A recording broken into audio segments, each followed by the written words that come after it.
Hi guys, welcome back to mister ice hour. எல்லாரும் எப்படி இருக்கீங்க? ஹோப் எல்லாருமே நல்லா இருப்பீங்க. இன்னைக்கு உங்களுக்காகவே ஒரு சூப்பரான படம் எடுத்துட்டு வந்திருக்கிறேன். பேர் வந்து லைவ்ஸ் ஆஃப் அதர்ஸ், மற்றவர்களின் வாழ்க்கை. இதுதான் அதோடைய அர்த்தம். ஸோ அந்த படத்துக்கு ஐஎம்டிபி ரேட்டிங் வந்து 8.5 கொடுத்துருந்தாங்க. அதுவும் 4 லட்சம் பேருக்கு மேலே ரிவ்யூ பண்ணியிருந்தாங்க. என்னடா இது அப்படி இந்த படத்தில் என்னதான் இருக்கு அப்படின்னு பார்த்தா, அதாவது ஒரு ரைட்டர் ஒருத்தர் இருக்கிறாரு. ரொம்பவே ஃபேமஸான ஒரு ரைட்டர், ரொம்பவே ஹானஸ்டானவரும் கூட. அதாவது அவர் எழுதுகிற புத்தகம்லாம் ஒரு தாக்கத்தையே உண்டாக்கும் மக்களிடையே. ஸோ இப்படி இருக்கச்சில கவர்மெண்ட் அஃபீஷியல்ஸ் எல்லாம் என்ன பண்ணுறாங்கன்னா, யாருப்பா அந்த ரைட்டர், இவர் மட்டும் நமக்கு அகேன்ஸ்டாக ஏதாவது எழுதிட்டார்னா நம்ம கவர்மெண்ட்டே போயிடும். ஸோ இவரை நம்ம விடக்கூடாது, நம்ம எப்போதுமே இவரை கட்டுப்பாட்டுக்குள்ளே வச்சுக்கணும், இவரை கண்காணிச்சுட்டே இருக்கணும் அப்படின்றதுக்காக அந்த நாட்டோடைய ஃபேமஸான ஒரு ஸ்பையை வந்து இந்த ரைட்டரோடைய வீட்டை வேவ் பார்க்கறதுக்காக வைக்கிறாங்க. ஸோ ஹீரோ என்ன பண்ணுறான்னா, அவங்க இல்லாத டைமில் அந்த வீட்டில் மைக்கெல்லாம் செட் பண்ணிவிட்டு அவங்க வீட்டுக்கு பக்கத்தில் இருந்தே அவங்க என்னென்ன பேசுகிறாங்க, அங்கே என்ன நடக்குது அப்படின்னு எல்லாத்தையுமே ரிப்போர்ட் எடுக்க ஆரம்பிக்கிறான். ஸோ அந்த ரைட்டர் என்ன பண்ணுறாருனா, அவரும் அவருடைய ஒய்ஃப், அந்த ஒய்ஃப் வந்து ஒரு ஃபேமஸான ஆக்ட்ரஸும் கூட. ஸோ அவங்க 2 பேரும் தான் அந்த வீட்டில் வாழ்கிறாங்க. இப்படி இருக்கச்சில அந்த வீட்டில் என்னென்ன ரகசியங்கள்லாம் வருது அது எல்லாத்தையுமே நம்ம ஹீரோ கண்டுபிடிச்சானா, அப்படி கண்காணிச்சிட்டு இருக்கிற அவனுக்கு என்னென்ன அதிர்ச்சிலாம் காத்துட்டு இருக்குது அப்படின்ற கதையை வந்து ரொம்ப அருமையாக சொன்ன கதை தான் இந்த லைவ்ஸ் ஆஃப் அதர்ஸ். அதனால தான் இந்த படத்துக்கு 8.5க்கு மேலே ரேட்டிங் இருக்குன்னா பார்த்துக்கோங்க.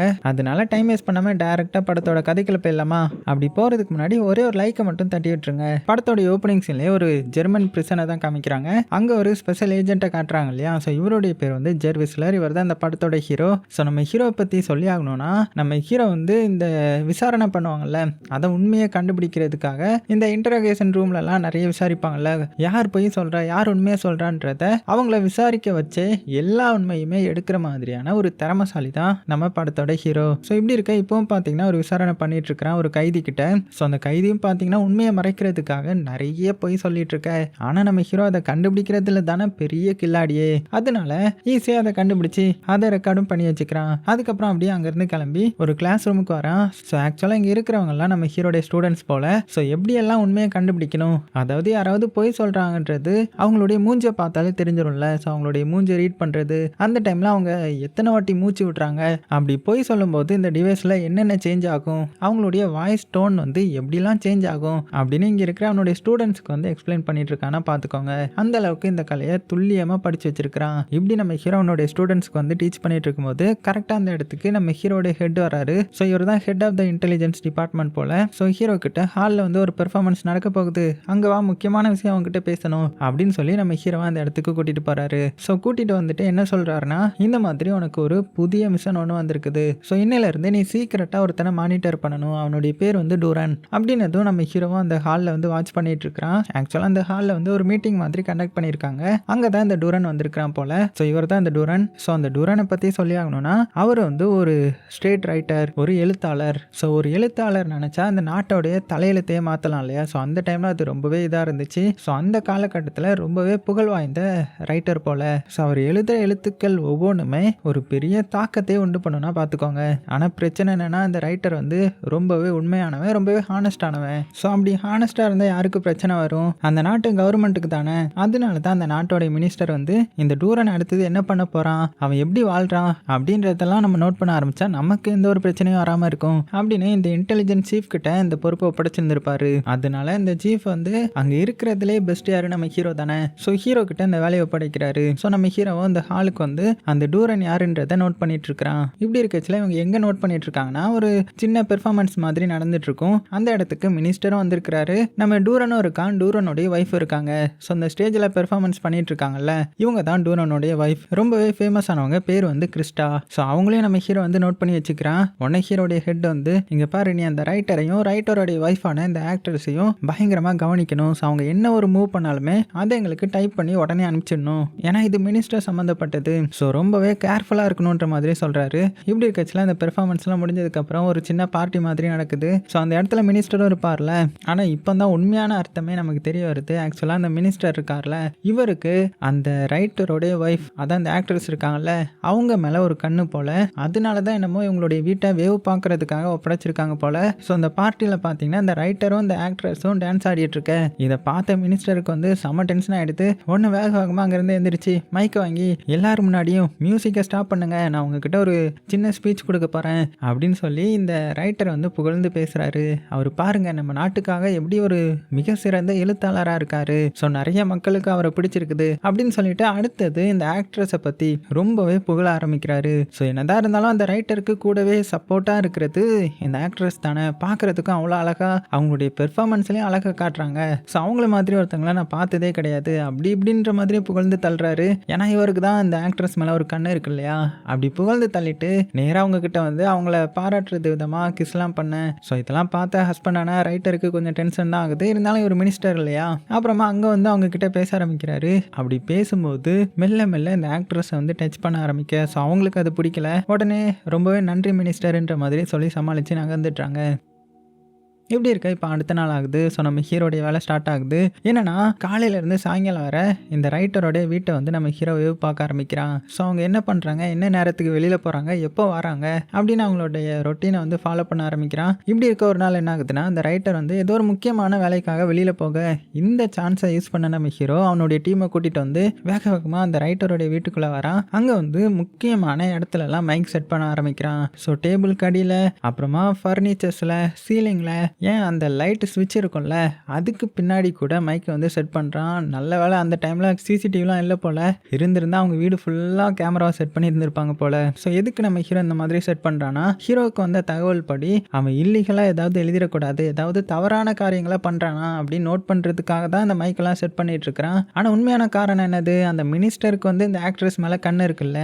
ஸோ அதனால அவருக்கு ஏதாவது சான்ஸ் கிடைக்குமான்னு பார்க்கறதுக்காக தான் இந்த மாதிரி நம்ம ஹீரோ வேலை வாங்குறாரு. ஆனால் நம்ம ஹீரோவுக்கு கொடுக்கப்பட்ட தகவல் படி அந்த ரைட்டர் வந்து கொஞ்சம் இல்லீகலாக ஏதோ பண்ணுறான்ற மாதிரி தான். ஸோ அதனால நம்ம ஹீரோ அவனுடைய வேலையை வந்து கச்சிதமாக பண்ணுவான்ல, அதனால எல்லா மைக்கும் செட் பண்ணிட்டான். அதுக்கப்புறம் அந்த இடத்துல இருந்து கொஞ்சம் தூரம் தள்ளி வந்து ஒரு இடத்தையும் ரெண்டுக்கு எடுக்கிறான். ஏன்னா அங்கே இருந்து தான் அந்த வீட்டை வந்து ஃபுல்லாக கண்காணிக்க போகிறான். அதாவது அந்த மைக் மூலமாக லிசன் பண்ணி அதை டைப் பண்ணி அந்த மேல் இடத்துக்கு அனுப்புறது. ஸோ இந்த இடத்துல நிறைய டிவைஸ்லாம் செட் பண்ணுறான். ஏன்னா இது மூலமாக தான் அந்த வீட்டில் என்ன நடக்குன்றதை ஹியர் பண்ண போகிறான் போல. ஸோ பெரிய ஹெட்ஃபோனை போட்டுட்டு அந்த வீட்டில் என்ன கான்வர்சேஷன் நடக்குன்ற மாதிரி எல்லாத்தையுமே ரெக்கார்ட் பண்ண ஆரம்பிக்கிறான். ஆனால் அந்த வீட்டில் பெருசாக எந்த ஒரு இதுவுமே நடக்கலை. நார்மலாக எல்லார் வீட்லையும் எப்படி இருக்குமோ அந்த மாதிரி தான் பேச்சுவார்த்தை எல்லாம் நடந்துட்டு இருக்க.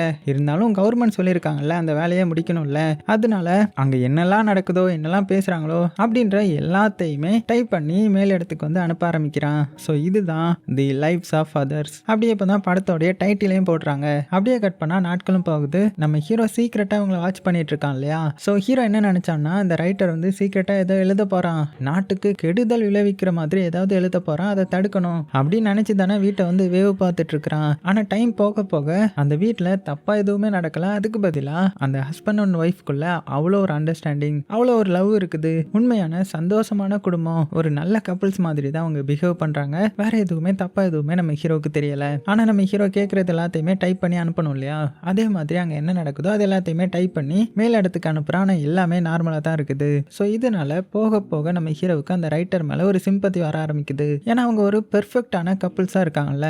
ஸோ அவங்க வீட்டை இப்படி நம்ம வேவு பார்க்குறோமே, இது தப்பாச்சே அப்படின்ற மாதிரி ஒரு குற்ற உணர்ச்சியும் வருது. அதே மாதிரி அவங்க மேலே ஒரு மரியாதையும் வருது. இப்படியே நாட்கள் போக போக இந்த கப்புள்ஸ் மேலே எந்த ஒரு எவிடன்ஸும் வரல. ஸோ ஆக்சுவலாக மினிஸ்டர் எதுக்கு இந்த மாதிரி வேவு பார்க்க வச்சாருன்னா அந்த ஒய்ஃப் இருக்காங்கல்ல, அதான் அந்த ஆக்ட்ரஸ், அவங்கள அடைய நினைக்கிறது தானே அந்த மினிஸ்டரோடைய பிளான். ஸோ இப்படியே போன வழங்காது, நம்ம ஏதாவது முயற்சி எடுக்கணும் அப்படின்ட்டு இந்த ஆக்ட்ரஸ் இருக்காங்கல்ல, அவங்க வந்து கொஞ்சம் ட்ரக்ஸ்லாம் யூஸ் பண்ணுவாங்க கவலையை மறக்கிறதுக்கு. அதாவது அவங்க ஒர்க் ஃபீல்டில் நிறைய கவலை இருக்கும் போல், அதை மறக்கிறதுக்காக அந்த ட்ரக்ஸை வச்சு, அதுவும் இல்லீகலான ட்ரக்ஸை வந்து அவங்க எடுத்துருந்துருப்பாங்க போல். ஸோ இதை நம்ம ஹீரோவும் ரிப்போர்ட் பண்ணியிருப்பான். ஸோ இது மூலமாக அவங்கள நம்ம லாக் பண்ணிடலாம் அப்படின்னு சொல்லி அந்த ஆக்ட்ரஸை லாக் பண்ணிடுறான். ஸோ அதனால அந்த ஆக்ட்ரஸை அரெஸ்ட் பண்ணி அவங்களுக்கான அந்த இன்ட்ராகேஷன் வந்து போயிட்டுருக்கு. ஸோ பயங்கரமாக மிரட்டுறாங்க. இந்த மாதிரி நீங்கள் மாத்திரை எடுத்துக்கிட்டதுனால உங்களுக்கும் பெரிய பிரச்சனை, உங்கள் ஹஸ்பண்டோடைய வேலைக்கும் பிரச்சனை.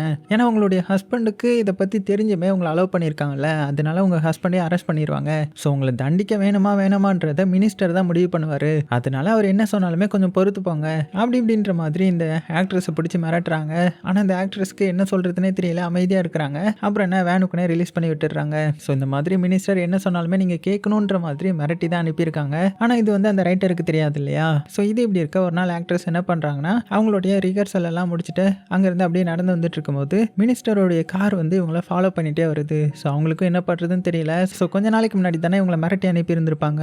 உடனே அதே நினைச்சு வந்துட்டு இருக்காங்க. ஸோ காரும் விடாம வந்துட்டே இருக்குது. ஒரு கட்டத்துக்கு மேல அவங்க பக்கத்துல வந்து ஸ்டாப் பண்ணி ஏற சொல்ல ஸோ அந்த ஆக்ட்ரஸ்க்கும் என்ன பண்றதுனே தெரியல. மெல்ல காருக்குள்ள ஏறுறாங்க. ஸோ உள்ள உட்காந்ததுமே அந்த கார் டிரைவர் கார் எடுக்கிறான். இந்த மினிஸ்டரும் என்ன பண்றான்னா இதான் சான்ஸ்னு சொல்லிட்டு அவனுடைய டிசைர் எல்லாத்தையுமே இந்த ஆக்ட்ரஸ் மேல காமிக்க ஆரம்பிக்கிறான். அதாவது ரொம்பவே மோசமா நடந்துக்கிறான். ஸோ ஆல்ரெடி கூப்பிட்டு பயங்கரமா மிரட்டி அனுப்புனதுனால இவங்களுக்கும் என்ன பண்றதுனே தெரியல. அப்படியே சீனு கட் ஆகுது. ஸோ கட் பண்ண அடுத்தது இந்த ஆக்ட்ரஸை விடுறதுக்காக அவங்க வீட்டுக்கு வெளியவே வந்து இந்த மினிஸ்டர் வந்து ஸ்டாப் பண்ணேன். இதை ஒட்டு கேட்டுட்டு இருக்கிற நம்ம ஹீரோ வந்து பார்க்குறான். பார்த்து அவனுக்கு புரிஞ்சு போகுது இதெல்லாம் அந்த மினிஸ்டர் வேலை தான் சொல்லிட்டு உடனே இதை பற்றி அந்த ரைட்டருக்கு தெரிவிக்கப்படுத்தணும் அப்படின்னு நம்ம ஹீரோவை அவங்க வீட்டு காலிங் பெல் அடிக்கிற மாதிரி வைக்க ஸோ அந்த ரைட்டரும் வெளியில் வந்து பார்க்குறான். வெளியில் வந்து பார்த்தா மினிஸ்டருடைய கார் நிற்குது. அந்த கார்ல இருந்து இறங்கி இவனுடைய ஒய்ஃப் வந்து வராங்க. ஸோ இதை பார்த்து இவன் பயங்கரமாக ஃபீல் பண்ணுறான். ஒட்டு கேட்டுட்டு இருக்கிற நம்ம ஹீரோவும் ரொம்ப ரொம்ப ஃபீல் பண்ணுறான். ஏன்னா அவனுக்கு நல்லாவே தெரியுது ஸோ அந்த மினிஸ்டர் தான் தவறு பண்றாரு. அந்த ஆக்ட்ரஸ் மேல ஆசை வச்சு தான் இப்படி எல்லாம் பண்றாருன்றது அவனுக்கு நல்லாவே புரியுது. அதனால மனதளவுல ரொம்பவே கஷ்டப்பட அதே சமயத்துல இந்த சைடு இந்த ஆக்ட்ரஸ் இருக்காங்கல்ல அவங்க எதுவுமே பேசாம அப்படியே வீட்டுக்குள்ள வராங்க. வீட்டுக்குள்ள வந்தவங்க ட்ரெஸ் எல்லாத்தையுமே ரிமூவ் பண்ணிட்டு வேகமா குளிக்கிறாங்க. அவங்களுக்கு ரொம்பவே அருவருப்பா இருக்குது. இருந்தாலும் ஹஸ்பண்ட் கிட்ட எதுவுமே பேசல. ரொம்பவே சோகமா வேற இருக்காங்க.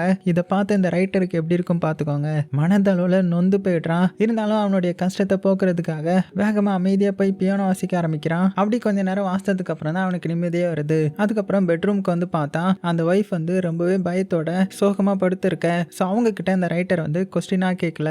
பதிலுக்கு அவங்கள ஹக் பண்ணி அவங்கள அதிகமா லவ் பண்றான். ஸோ இதெல்லாம் ஒட்டு கேட்டு இருக்கிற நம்ம ஹீரோவுக்கு மனசு உடைஞ்சு போயிடுது. அப்படியே சீனும் கட் ஆகுது. இப்போ நாட்கள் போகுது, வாரங்கள் போகுது. இந்த ரைட்டர் வந்து மறுபடியும் அவனுடைய வேலையை ஸ்டார்ட் பண்றான். அதாவது ஏதோ ஒரு புக் வந்து எழுதிட்டு இருக்கிறாரு போல. ஆனா அவருடைய மனத்துல ஒரே ஒரு கவலை என்னன்னா அந்த ஆக்ட்ரஸை பத்தி தான். அது போக அந்த ஆக்ட்ரஸ் அன்னைக்கு நைட் கார்ல இருந்து இறங்கி வந்தாங்கல்ல அதுக்கப்புறம் அவனுடைய வைஃப் வந்து டச் கூட பண்ணியிருக்க மாட்டான். ஏன்னா டச் பண்ணாலே அவங்க பயந்துருப்பாங்க. ஸோ இதெல்லாம் கேட்டுட்டு இருந்தா நம்ம ஹீரோவுக்கு இன்னுமே அந்த கப்பல்ஸ் மேலே சிம்பத்தி வருது. அவனுக்குள்ளேயே அவன் கேட்டுக்கிறான் நான் பண்ற வேலை என்னது, இந்த நாட்டுக்கு நல்லது பண்றேனா இல்லைனா இந்த குடும்பத்துக்கு நான் கெட்டது பண்றேனா, நான் எதுக்கு இந்த வேலை பார்க்குறேன்ற மாதிரி எனக்கே தெரியலன்ற மாதிரி அடிக்கடி அவனை புலம்பிக்கிறான். இப்படி இருக்க நாட்கள் போக ஸோ ஒரு நாள் இந்த ஆக்ட்ரஸ் இருக்காங்கல்ல அவங்க அவங்களுடைய ஹஸ்பண்டான இந்த ரைட்டர் கிட்ட வந்து இந்த மாதிரி நான் கொஞ்சம் வெளியில போய் என்னுடைய ஃப்ரெண்டை மீட் பண்ண போறேன் அப்படின்னு சொன்னதுமே இந்த ரைட்டர் புரிஞ்சுக்கிறாரு. கண்டிப்பா அந்த மினிஸ்டரை தான் இந்த ஒய்ஃப் மீட் பண்ண போறா. ஏன்னா அவன் மறுபடியும் மிரட்டியிருப்பான் அப்படின்னு புரிஞ்சுக்கிட்டு இங்க பாரு நீ எங்கேயும் போக வேணாம், அன்னைக்கு என்ன நடந்திருக்குன்றதை என்னால் கெஸ் பண்ண முடியுதுன்ற மாதிரி இந்த ரைட்டர் சொல்ல ஸோ இந்த ஒய்ஃப் வந்து கொஞ்சம் நொந்துடுறாங்க. ஆனால் இவர் என்ன சொல்றாருன்னா இங்க பாரு நீ வந்து ரொம்பவே கிரேட்டான ஆக்ட்ரஸ், நீ இப்படி பண்ணா மட்டும்தான் உன்னால அடுத்த கட்ட போக முடியும்னு நினைக்காத. உன்கிட்ட டேலண்ட் இருக்குது அது மட்டும் போதும், அதை தாண்டி நீ எதுவும் பண்ண வேண்டாம். ஸோ குறுக்கு பாதையை சிந்திக்காத அப்படி இப்படின்னு இந்த ஒய்ஃப்க்கு வந்து அட்வைஸ் பண்ணிட்டு இருக்க. இதெல்லாம் கேட்டுட்டு இருக்கிற நம்ம ஹீரோ நொந்து போயிடுறான். ஏன்னா ஒரு ஹஸ்பண்டா இருந்துட்டு அவனுடைய ஒய்ஃப் கிட்டே இந்த மாதிரி சொல்றது எவ்வளோ கஷ்டன்றது அவனுக்கு தெரிய வருது. ஸோ அப்படியே அதை எமோஷனலாக கேட்டுட்டு இருக்கும் போதே அந்த இடத்துக்கு அவனுடைய கொலிக்கு வந்துடுறான். தலைவா நீங்க போய் ரெஸ்ட் எடுங்க, இதுக்கப்புறம் என்னுடைய டியூட்டி அப்படின்னதும் நம்ம ஹீரோவும் சோகமா அங்கிருந்து ரெஸ்ட் எடுக்க கிளம்பிடுறான். அப்படியே பக்கத்துல இருக்கிற ஒரு கஃபேக்கு வந்து ரொம்பவே சோகமா உட்காந்து அந்த ஆக்ட்ரஸ் என்ன முடிவு எடுத்திருப்பாங்க அப்படின்னு நினைச்சிட்டு இருக்கும்போது இவன் எதிர்பார்க்காத டைம்ல அந்த கஃபேக்கு அந்த ஆக்ட்ரஸும் வந்திருக்காங்க. ஸோ அவங்க ரொம்பவே டிப்ரெஸ்டா இருக்காங்க போல. என்ன முடிவு எடுக்கிறதுன்னு தெரியாம குழம்பி போயிருக்காங்கன்றத புரிஞ்சுக்கிறான். உடனே கண்டிப்பா நம்ம அந்த ரைட்டருக்கு ஹெல்ப் பண்ணணும் அப்படின்னு புரிஞ்சுக்கிட்டு நேராக அவங்க கிட்ட வந்து ஆட்டோமேட்டிக்கா பேச ஆரம்பிக்கிறான். அதாவது அவங்களுடைய ஃபேனுன்ற மாதிரி பேச ஆரம்பிக்கிறான். என்ன சொல்றான்னா மேம் உங்களுடைய எல்லா இதையுமே நான் பார்த்துருக்கிறேன், எவ்வளோ சூப்பராக நடிக்கீங்க தெரியுமா, உங்களுக்கு வந்து செம்ம டேலண்ட், நீங்க எங்கேயோ போக போறீங்க, உங்க டேலண்ட் மட்டுமே போதும், உங்களுக்கு வேற எதுவுமே தேவையில்ல, ஏன்னா அந்த பெர்ஃபார்மன்ஸை பார்த்து நானே மறந்து போயிட்டேன் அப்படி இப்படின்ற மாதிரி இந்த ஆக்ட்ரஸ்க்கு கொஞ்சம் மோட்டிவேஷன் பண்றான். ஸோ இதை கேட்ட அந்த ஆக்ட்ரஸும் ஆனால் எதுவுமே பேசாம அங்கேருந்து கிளம்பி போய்ட்றாங்க. ஸோ அவங்க போனதுமே ஹீரோக்கு கஷ்டமாயிருது. அச்சோ அடுத்தது என்ன நடந்திருக்குமோ, ஒருவேளை அந்த மினிஸ்டர் கூட போயிருப்பாங்களோ அப்படின்னு பயத்தோடய நம்ம ஹீரோ ரொம்பவே சோகமா அவனுடைய ஒர்க் பிளேஸ்க்கு வந்து அந்த கொலிக் தானே இதுக்கப்புறம் டைப் பண்ணியிருந்திருப்பான். ஸோ அதை எடுத்து கொஞ்சம் கொஞ்சமாக ரீட் பண்ண ஆரம்பிக்கிறான். அதை ரீட் பண்ண ஆரம்பிச்சதுக்கு அப்புறம் தான் நம்ம ஹீரோக்கு நிம்மதியாக வருது. ஆக்சுவலாக என்ன இருக்குன்னா அவங்க அந்த கஃபேல இருந்து கிளம்பி நேராக அடுத்தது வீட்டுக்கு தான் வந்திருப்பாங்க போல. அந்த மினிஸ்டரை பார்க்க போயிருந்திருக்க மாட்டாங்க. வீட்டுக்கு வந்தவங்க அவங்க ஹஸ்பண்ட் கிட்ட ரொம்பவே க்ளோஸாக இருந்திருப்பாங்க. அவர்கிட்ட சாரி கேட்டு இனிமேல் நான் இப்படி நடந்துக்க மாட்டேன்ற மாதிரி ரொம்பவே மன்னிப்பு கேட்டிருந்திருப்பாங்க. அவரும் பார்த்தீங்கன்னா அவருடைய ஒய்ஃப் மேலே இன்னுமே காதல் கொண்டு ரெண்டு பேரும் சந்தோஷமா இருந்திருப்பாங்க. ஸோ இதெல்லாம் பார்த்து நம்ம ஹீரோவுக்கு நல்ல வேலைடா எப்படியோ தப்பிச்சிட்டாங்கன்ற மாதிரி நினச்சிக்கிறான். அப்படியே கட் பண்ணா இப்போ அடுத்த சீன்ல என்ன ஆகுதுன்னா, அந்த ரைட்டரோடைய ஒரு ஃப்ரெண்ட் வந்து இறந்து போயிட்டார் போல. ஸோ ரொம்பவே க்ளோஸ் ஃப்ரெண்ட். ஸோ அவருடைய ஃபியூனரலுக்கு போறான். ரொம்ப ரொம்ப ஃபீல் பண்றான். ஸோ ஏதோ ஒரு காரணத்துக்காக அவர் சூசைட் பண்ணி இறந்துட்டார் போல. ஸோ இதனால ரொம்பவே மன உளைச்சல்ல இருக்கிறான். அப்போ அந்த இடத்துக்கு வந்த ஒரு 2 ரைட்டர். ஸோ இவங்களும் நம்ம ஹீரோடைய ஃப்ரெண்டு தான். அவங்க நம்ம ஹீரோ கிட்ட என்ன சொல்றாங்கன்னா, அவனுடைய சாவு வந்து மர்மமா இருக்குது. ஏன்னா அவன் இந்த அண்டர் கிரவுண்ட்ல சீக்கிரட்டா நடக்கிற கிரைம்ஸை பத்தி தான் வெளியில சொன்னான். வெளியில சொன்ன உடனே அவனை இப்படி பண்ணிட்டாங்க. ஸோ இதை வந்து விடக்கூடாது. நமக்கு தெரிஞ்சதை இனிமேல் நம்ம பப்ளிஷ் பண்ணணும். ஆனா நம்ம தான் அதை பப்ளிஷ் பண்ணோன்றதை யாருக்கும் தெரியக்கூடாது. ஸோ என்ன பண்ணலான்ற மாதிரி ஒரு மீட்டிங் போட்டு பேச ஆரம்பிக்கிறாங்க. ஸோ இது எல்லாத்தையுமே நம்ம ஹீரோவும் மேல இருந்து ஒட்டு கேட்டுட்டு இருக்கிறான். இவங்க பெருசா ஏதோ ஒரு பண்ண போறாங்கன்ற முக்கிய குழுவை இப்போ தான் நம்ம ஹீரோவுக்கு டைம் கிடைக்குது. ஸோ அந்த 2 ரைட்டர்ஸும் என்ன பேசிக்கிறாங்கன்னா, இங்க பாரு, இந்த ஜெர்மன்ல ஏகப்பட்ட பிரச்சனை இருக்குது, ஏகப்பட்ட தவறுதலான விஷயம்லாம் நடந்துட்டு இருக்குது. இதெல்லாம் மக்களுக்கு தெரிய வைக்கணும். ஸோ நம்ம அதை பத்தி எழுதணும், பப்ளிஷ் பண்ணணும். ஆனா நம்ம தான் பண்ணோன்றது யாருக்கும் தெரியக்கூடாது. இது சீக்கிரட்டா நம்ம சீக்கிரமா ஆரம்பிக்கணும் அப்படின்னு பேசிக்கிறாங்க. அதனாலே ஒரு ஸ்பெஷல் டைப்ரைட்டர் வந்து நம்மளுடைய ரைட்டருக்கு வந்து கிஃப்டா கொடுக்குறாங்க. ஸோ இதுல வர்ற அச்சு வந்து யாரு தான் இதுல டைப் பண்ணாங்கன்றது தெரியாது போல. ஸோ இது மூலமா நம்ம ரொம்பவே சீக்கிரட்டா இருந்துக்கலான்ற மாதிரி ஒருத்தருக்கு ஒருத்தரும் பேசிக்கிறாங்க. ஸோ இதனால நம்ம ரைட்டரும் இங்க நடக்கிற கிரைம்ஸை பத்தி எழுத ஆரம்பிக்கிறான். பெரிய பெரிய முக்கிய குற்றவாளிகள்லாம் இருப்பாங்கல்ல, அவங்க எல்லாமே இந்த மினிஸ்டர்ஸ், இங்க நடக்கிற கவர்மெண்ட்டுக்கு கீழே தான் இருக்காங்க. ஸோ இந்த கவர்மெண்ட்டும் நிறைய தப்பு பண்றாங்கன்ற மாதிரி எல்லாத்தையுமே எழுத ஆரம்பிக்கிறான். ஸோ இது எல்லாமே நம்ம ஹீரோவுக்கும் தெரியுது. ஆனா நம்ம ஹீரோ வந்து இந்த ரைட்டரை போட்டு கொடுக்காம இவருக்கு சாதகமா அவனுடைய ரிப்போர்ட் எழுத ஆரம்பிக்கிறான். ஸோ என்ன எழுதுறான்னா, இந்த மாதிரி அந்த வீட்டில் எப்போதும் போல நார்மலாக தான் இருக்குது, வேற எதுவும் நடக்கல, அவர் எதுவும் டைப்லாம் பண்ணல, சும்மா தான் இருக்காருன்ற மாதிரி எழுதி வச்சிடறான். ஸோ மறைமுகமா இந்த ரைட்டருக்கு வந்து ஹெல்ப் பண்ண ஆரம்பிக்கிறான். இங்க இந்த ரைட்டரும் பார்த்தீங்கன்னா, அவன் சீக்கிரட்டா எழுதுறது அவனுடைய ஒய்ஃப், அதான் அந்த ஆக்ட்ரஸுக்கும் தெரிஞ்சிடக்கூடாதுன்றதுக்காக அவங்க வேலைக்கு போன டைம்ல மட்டும்தான் இவன் டைப் பண்ண ஆரம்பிப்பான். ஸோ இங்க நம்ம ஹீரோ வந்து அந்த ரைட்டருக்கு சாதகமாக எழுத ஆரம்பிச்சிட்டான் இல்லையா. ஸோ இவ்வளோ நாள் பொய்யெல்லாம் கண்டுபிடிச்சி பொய்யே சொல்லாத ஹீரோ முறை அந்த ரைட்டரை காப்பாற்றணுன்றதுக்காக பொய்யா ரிப்போர்ட்டை வந்து சப்மிட் பண்ணுறான். அதனாலேயே அந்த ரைட்டரும் அவனுடைய அந்த 2 ஃப்ரெண்ட்ஸும் மாட்டாமல் இருக்காங்க. ஆனால் என்னதான் இருந்தாலுமே இந்த இன்டெலிஜென்ஸ் டீமுக்கு வந்து இதை பற்றி கொஞ்சம் தெரிய வருது. இப்படி இருக்கச்சில ஒரு நாள் இந்த ரைட்டர் என்ன பண்ணுறான்னா, அவன் டைப் ரைட் முடிச்சதுமே அந்த மிஷினை வந்து சீக்கிரட்டாக ஒளிச்சு வைக்கணும்ல, அதனால ஒரு பேஸ்மெண்ட் இதில் தான் ஒளிச்சு வைப்பான். அப்படி ஒளிச்சு வைக்கும் போது கரெக்டாக அந்த ஆக்ட்ரஸ் வந்து பார்த்துட்றாங்க. ஸோ அவன் டைப் பண்ணதையும் பார்த்துட்றாங்க. ஆனால் நம்மளுடைய ஹஸ்பண்ட் வந்து நமக்கு தெரியக்கூடாதுன்னு நினைக்கிறாரு. அதனால இதை பற்றி நம்ம தெரிஞ்சுக்க வேண்டாம் அப்படின்றதுக்காக அவர்கிட்டயே, நீங்க பாருங்க, நீங்க ஏதோ சீக்கிரட்டா பண்றீங்க, சீக்கிரட்டாவே பண்ணுங்க, எனக்கும் அதை பத்தி தெரிய வேணாம், நான் எதுவுமே கண்டுக்க மாட்டேன் அப்படின்னு சொல்லிட்டு அங்கிருந்து வெளியில கிளம்பிட்டாங்க. ஸோ இதனால கடைசியா அந்த கிரிட்டிக்கலான புக்கை வந்து இந்த ரைட்டர் வந்து எழுதி முடிக்கிறாரு. ஸோ அந்த புக்கில் இந்த நாட்டில் என்னென்ன கொடுமை நடக்குது, யாரெல்லாம் இவங்க மிரட்டுறாங்க, எப்படி இவங்க வந்து தவறான காரியங்களை ஈஸியாக பண்ணி முடிக்கிறாங்க, இதுக்கு பின்னாடி யாரெல்லாம் இருக்கிறா அப்படின்னு அந்த கொடூரமான புக்கையும் பப்ளிஷ் பண்றாங்க. ஸோ இதனால அந்த கவர்மெண்ட்ல ஒரு பெரிய பூகம்பமே ஏற்படுது. அந்த நாட்டு மக்களிடையே பெரிய பரபரப்பு உண்டாகுது. ஸோ இதெல்லாம் இப்படி போயிட்டு இருக்க இந்த இன்டெலிஜென்ஸ் சீஃபும் பார்த்தீங்கன்னா, யார் அந்த புக்கை ரிலீஸ் பண்ணது, யாருடைய டைப் ரைட்டிங் இது அப்படின்னு வேகமாக இன்வெஸ்டிகேஷன் பண்ண ஸ்டார்ட் பண்றாங்க. ஆனால் நம்ம ரைட்டர் வந்து சீக்கிரட்டா ஒரு டைப் ரைட்டர்ல தானே அதை டைப் பண்ணாரு, அதனால அவர் தான் இதை பண்ணாருன்றதுக்கான எவிடன்ஸ் வந்து இவங்களால கண்டுபிடிக்க முடியல. ஆனால் அந்த இன்டெலிஜென்ஸ் டீம்ல இருந்த ஒரு புத்திசாலி என்ன பண்ணிட்டான்னா, அந்த புக்கோட வார்த்தைகளையும் இப்போ ஒரு டைப் பண்ணியிருக்கிற வார்த்தைகளையும் மேட்ச் பண்ணி கண்டிப்பாக அந்த ரைட்டர் தான் அதை டைப் பண்ணியிருக்கணும். ஸோ அவங்க வீட்டில் ஏதாவது சீக்கிரட்டா டைப் ரைட்டிங் மிஷின் வச்சிருக்கானான்றதை செக் பண்ணுங்க அப்படின்ற மாதிரி போட்டு கொடுத்துட்றான். ஸோ இதனால அவங்க என்ன பண்ணுவாங்க, அவங்களுக்கு இருக்கிற ஒரே ஒரு ஆயுதம் அந்த ஆக்ட்ரஸ் தானே. மறுபடியும் அந்த ஆக்ட்ரஸ் அரெஸ்ட் பண்றாங்க. அரெஸ்ட் பண்ணி மிரட்ட ஆரம்பிக்கிறாங்க. இந்த மாதிரி இப்போ நாங்கள் கேட்குற கேள்விக்கு மட்டும் நீங்கள் பதில் சொல்லலைன்னா உங்கள் கரியரையே நாங்கள் க்ளோஸ் பண்ணிடுவோம். அதுக்கப்புறம் உங்களால் எந்த ஒரு படத்துலையுமே நடிக்க முடியாது. அது மட்டும் இல்லாமல் எல்லா ப்ரொடக்ஷன் கிட்டேயும் உங்களை பற்றி இன்ஃபார்ம் பண்ணி உங்களை எதுலையுமே வேலைக்கு எடுக்க மாட்டாங்க. அதனால உண்மையை சொல்லுங்க, அந்த புக்கோடைய ஆத்தர் உங்கள் ஹஸ்பண்ட் தானே அப்படின்னு மிரட்டி கேட்கும்போது அவங்களுக்கும் வேறு வழி தெரியல. ஏன்னா அவங்களுடைய ஒர்க்கை வந்து ரொம்பவே நேசிக்கிறாங்க. அதனால ஆமாம், இந்த புக்கோடைய ஆத்தர் என்னுடைய ஹஸ்பண்ட் தான் அப்படின்னதும், அப்படின்னா அந்த டைப் ரைட்டர் எங்கே இருக்குது அப்படின்னு கேட்குறாங்க. ஏன்னா இவங்களால எவிடன்ஸ் இல்லாமல் ஒன்றுமே பண்ண முடியாது இல்லையா. இருந்தாலும் இந்த டைமில் அந்த ஒய்ஃப் வந்து அவங்களுக்கு ஆல்ரெடி அது தெரியும், இருந்தாலுமே இல்லை அந்த டைப் ரைட்டர்லாம் எங்கே இருக்குன்னு எனக்கு தெரியாதுன்ற மாதிரி போய் சொல்லிடுறாங்க. எவ்வளோ கேட்டு பார்க்குறாங்க, ஆனால் அதை மட்டும் சொல்லவே இல்லை. உடனே இந்த ஆக்ட்ரஸை விசாரிக்கிறதுக்காக அந்த ஸ்டேட்டோடைய ஒன் ஆஃப் த பெஸ்ட் இன்வெஸ்டிகேட்டரான நம்ம ஹீரோவை கூப்பிடுறாங்க. ஆல்ரெடி நம்ம ஹீரோவுக்கு தெரியும், இருந்தாலும் இவங்க இப்படி கூப்பிடுறதுனால அவனுக்கு வர வழி தெரியல. அவன் உண்மையை வந்து எப்படியாவது வெளியில கொண்டு வந்துடுவான் இல்லையா. அது போக இப்போ என்ன சொல்றாங்கன்னா, நீ மட்டும் இப்போ உண்மையை வெளியில வரலன்னா உனக்கும் வேலை போயிடும் அப்படின்ற மாதிரி மிரட்டி கேட்க, அதே சமயத்தில் அந்த ரைட்டரோட வீட்டில் வந்து டைப் ரைட்டர் எங்கேயாவது இருக்கான்னு செக் பண்ணி பார்க்குறாங்க. ஆனால் எங்கேயுமே இல்லை. ஏன்னா அதை வந்து சீக்கிரட்டாக அந்த ரைட்டர் வந்து ஒளிச்சு வச்சிருக்காரு இல்லையா. இதெல்லாம் இப்படி இருக்கு. இந்த சைடு நம்ம ஹீரோ அந்த ஆக்ட்ரஸ் கிட்ட விசாரிக்க ஆரம்பிக்கிறான். மனசெல்லாம் கவலையோட, இப்போ அவனுக்கும் வலி வேதனையோட அவனுடைய ஸ்கில் எல்லாத்தையுமே யூஸ் பண்ணி குதர்க்கமாக கொஸ்டின்லாம் கேட்க ஆரம்பிக்க, ஸோ அந்த ஆக்ட்ரஸ்க்கும் ஒரு காலகட்டத்தில் சமாளிக்க முடியல, அதனால உண்மையை சொல்லிடுறாங்க. அந்த டைப்ரைட்டர் வந்து அந்த வீட்டில் ஒரு இதுக்கு கீழே என்னுடைய ஹஸ்பண்ட் ஒளிச்சு வச்சிருக்கிறாரு அப்படின்னு உண்மையை சொல்லிட இப்போ இங்கே இருக்கிற எல்லாத்துக்குமே சந்தோஷமாயிடுது. நம்ம ஹீரோக்கோ மனசு ஃபுல்லாக வருத்தமாக இருக்குது. அது மட்டும் இல்லாமல் இப்போ அந்த ஆக்ட்ரஸ் வந்து உண்மையை சொல்லிட்டாங்க இல்லையா, அதுக்காக அந்த ஹெட் சீஃப் என்ன கொடுக்காருனா ட்ரக்ஸ் வந்து கொடுக்குறாரு, இதை வச்சு என்ஜாய் பண்ணுங்க அப்படின்னு கொடுத்துட்டு அடுத்தது அவனுடைய ஆட்கள் கிட்ட ஹீரோவை சீக்கிரமா பிடிங்க, அவன் எப்படி இதை கண்டுபிடிக்காம இருந்தான் அப்படின்னு சொல்லும்போது, ஆனால் அவங்க என்ன சொல்றாங்கன்னா ஹீரோ சீக்கிரமா அங்கிருந்து கிளம்பிட்டான் அப்படின்னு ஒன்று அவங்களுக்கு ஒன்றுமே புரியல. எங்கே போகிறான், சரி அதை விடுங்க, நம்ம ஃபர்ஸ்ட் அந்த டைப் ரைட்டரை எடுக்கணும் அப்படின்னு அவங்க வேகமா அந்த ரைட்டருடைய வீட்டுக்கு வராங்க. ஆனால் அந்த ஆஃபீஸர்ஸ் வர்றதுக்கு முன்னாடி நம்ம ஹீரோ நேராக அவசரமாக எங்கே வந்தானா அந்த வீட்டுக்கு தான் வந்திருப்பான். ஏன்னா அந்த டைப் ரைட்டரை ஒளிச்சு வைக்கணுன்றதுக்காக. ஸோ அவங்க வர்றதுக்கு முன்னாடி இவன் அந்த டைப் ரைட்டரை எடுத்து ஒளிச்சு வச்சுட்டான் போல, ஏன்னா அந்த ரைட்டரை காப்பாற்றுறதுக்காக. ஸோ எவிடன்ஸ் இல்லாமல் எதுவுமே பண்ண முடியாது இல்லையா. ஸோ கட் பண்ணால் கொஞ்ச நேரத்திலேயே இந்த ஆஃபீஸர்ஸ்லாம் வந்துட்டுறாங்க. இந்த ரைட்டருக்கு ஒன்றுமே புரியல, எதுக்கு வந்திருக்கீங்க அப்படின்னு கேட்டதும், நீங்கள் தானே அந்த புக் எழுதினது, எங்களுக்கு தெரிய வந்துடுச்சு, உங்கள் டைப் ரைட்டர் மிஷின் எடுக்க வந்திருக்கோம் அப்படின்னு சொல்லிட்டு அந்த மிஷினை மறைச்சி வச்ச இடத்த வந்து ஓப்பன் பண்ணுறாங்க.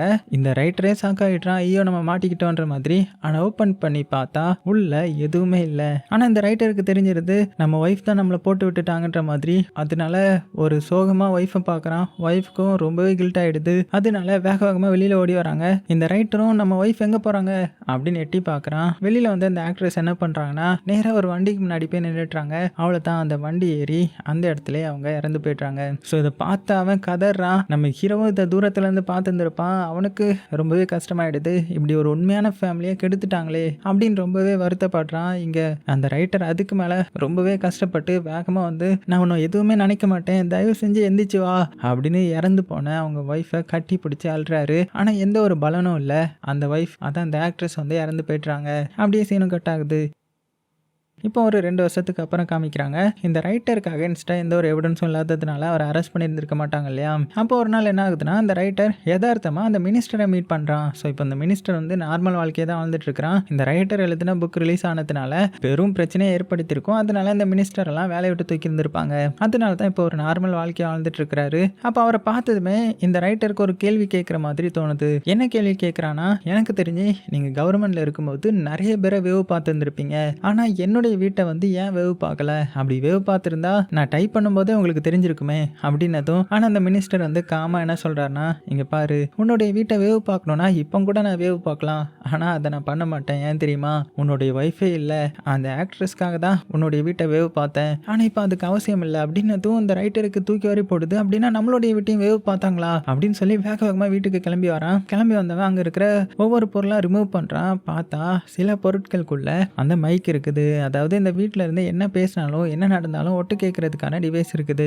ஸோ இதை பார்த்து மிரண்டு போகிறான். அப்படின்னா நான் எதுக்கு மாட்டலை அப்படின்னு ஒன்றுமே புரியாதவன் நேராக இந்த எல்லா சர்வேலன்ஸ் ரிப்போர்ட் இருக்கும் இல்லையா அந்த ஆஃபீஸ்க்கு வரான். ஸோ அங்கே தான் இந்த ஸ்பையாக இருந்து ரெக்கார்ட் பண்ணவங்க எடுத்த ரிப்போர்ட்லாம் சப்மிட் பண்ணுவாங்க. அப்படி சப்மிட் பண்ண ரிப்போர்ட்டில் தேடும்போது இவனுடைய பேரும் இருக்குது. ஸோ அதில் இவனுடைய வீட்டில் வந்து இவன் என்னென்ன பண்ணா அப்படின்னு எல்லாமே இருக்குது. ஆனால் இவன் நிறைய சீக்ரெட்டாக பண்ணியிருந்திருப்பான் இல்லையா, அது எல்லாத்தையுமே யாரோ ஆல்ட்ரு பண்ணி டைப் பண்ணி அனுப்பியிருந்திருக்காங்க. ஸோ இதை பார்த்த இவனுக்கு ஒன்றுமே புரியல.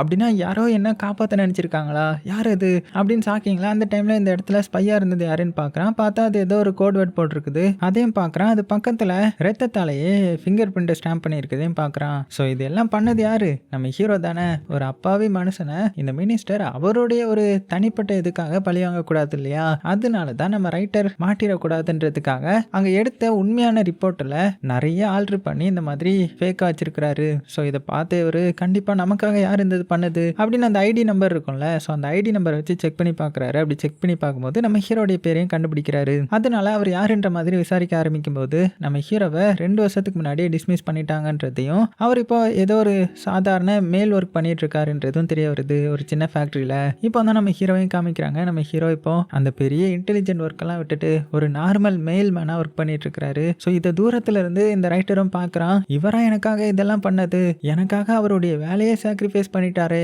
அப்படின்னு பூரிச்சு போறான். அதுக்கப்புறம் அப்படியே 2 வருஷம் ஆகுது. நம்ம ஹீரோ ரோட் சைடில் நடந்து வந்துட்டு இருக்கும்போது அந்த ரைட்டர் வந்து புது புக்கை வந்து ரிலீஸ் பண்ணியிருக்காங்கன்ற மாதிரி நிறைய ஆட்லாம் போட்டிருக்காங்க.